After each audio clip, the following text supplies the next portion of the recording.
Mga Chuki, kahit first time mo sa recipe na ito ng isda ko ay madali mo lang siya makuha dahil napakasimple lang siya pero ang sarap, grabe. Siyempre unahin natin sa pagpiprito ng isda. So kahit anong isda ang pwede mong iprito, okay lang yan mga Chuki. Ayan. So habang piniprito natin, magbi-mix muna tayo ng oyster sauce. Konting oyster sauce lang mga Chuki. Ayan, and then maglalagay din tayo ng ating dark soy sauce. Konti lang din mga chuki, mga tig 2 spoon and plus yung honey mga chuki, mga 5 spoon of honey. And then of course, meron tayong dried oregano and then meron tayong ground black pepper mga chuki. Pagkatapos maglalagay tayo ng cornstarch na 1 tablespoon and then konting tubig mga chuki. So konting tubig lang and then saka natin siyang imimix at isa-set aside muna natin. At kung magustuhan mo yung aking recipe for today's video mamaya, please don't forget to like, comment, and share. And pag okay na yung ating isda mga chuki, ahuin na natin at isa-set aside muna natin siya. Okay?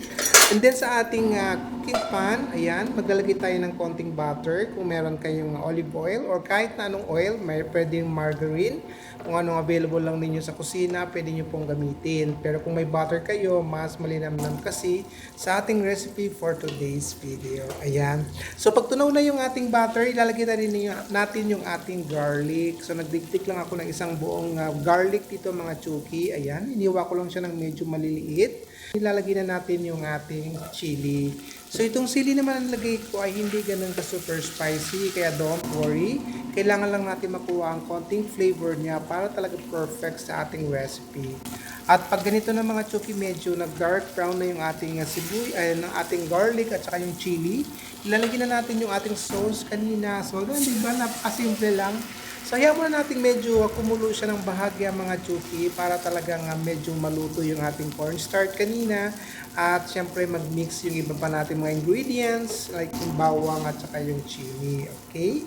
So, sa puntong mo to mga chuki, kung nanonood ka pa, pakipusuan mo naman yung aking recipe for today's video. Ayan. So, tingnan mo naman mga chuki. O, di ba? Kumukulo na yung ating sauce. Pag ganitong kumukulo na siya mga chuki, antayin muna natin mga 2 minuto or 1 minuto lang uli mga chuki. Ayan. And then pag okay na sa inyong paningin, ilalagay na ninyo yung ating isda. Yes, of course, ilulublog na natin yung ating fish mga chuki. Okay? So ayan, tingnan mo naman, di ba? So ang gagawin natin ngayon, medyo takpan muna natin siya para ma-absorb ng isda yung ating mixture kanina. And then babalikan natin mga chuki after 2 minutes. Ayan, titignan na natin yung ating isda. So ito na nga mga chuki after 2 minutes. And then babalik na rin naman natin para yung kabilang side naman maka-absorb ng ating sauce mga chuki. Para talaga namang pati yung kaloob-looban ng ating isda ay lasang-lasa mamaya sa ating hapunan mga chuki. Ayan. So yan mga chuki, di ba? Kung magustuhan mo talaga, grabe, promise mga chuki, pwede mong i-try ito, okay? So damihan mo ng bawang, mas masarap kasi talaga sa kanya yung bawang mga chuki. Ayan, pagkatapos takpan muna natin uli ng 2 minuto. And ayan mga chuki, after 2 minutes, medyo natutuyo na ng konti yung ating sarsa. Huwag niyong iwanan kasi baka mamaya masunog. Ayan, tingnan mo naman, diba? Malapot na yung ating sauce. Grabe, naamoy ko ng mga chuki yung kanyang honey garlic. Grabe, ang sarap mga chuki. Ayan. So pag ganito na okay mga chuki, magpa-plating na tayo at tayo kakain na. Perfect ito mga chuki sa ating plain rice. Ayan mga chuki, di ba?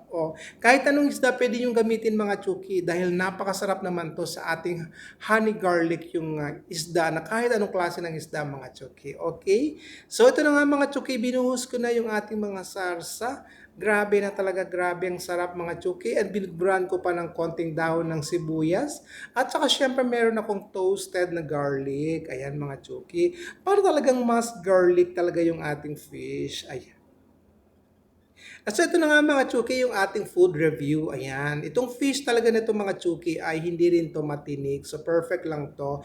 Pwede kayong gumamit ng tilapia din or kung may budget, pwede kayong maglapu-lapu, ganyan. So ito na nga mga chuki, mas masarap kung ayan. Lagyan natin ng konting sarsa talaga niya para talagang malasa ang lasa talaga yung ating laman ng isda mga chuki. Ayan. So, ito na nga mga chuki. Ayan, lagyan ko ng konting garlic at konting sibuyas dahon para talagang perfect yung ating unang tikim ng ating fish. Ayan. So, ito na nga chuki para sa iyo na to ha.